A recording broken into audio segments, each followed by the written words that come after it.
Hello বন্ধুরা, আজকে আমরা শিখব বাংলা স্বরবর্ণ। So let's go.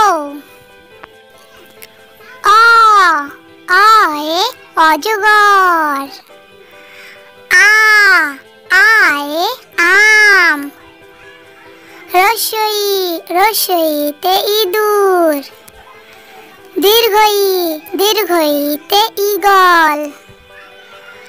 রসৌ রসৌতে উট।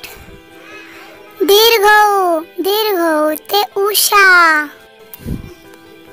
রি রিতে ঋষি মশাই। এতে একতারা। ওই ওইতে ঐরাবত। ওতে ওল। ঔতে ঔষধ। দয়া করে আমাদের চ্যানেলটি সাবস্ক্রাইব করতে ভুলবেন না।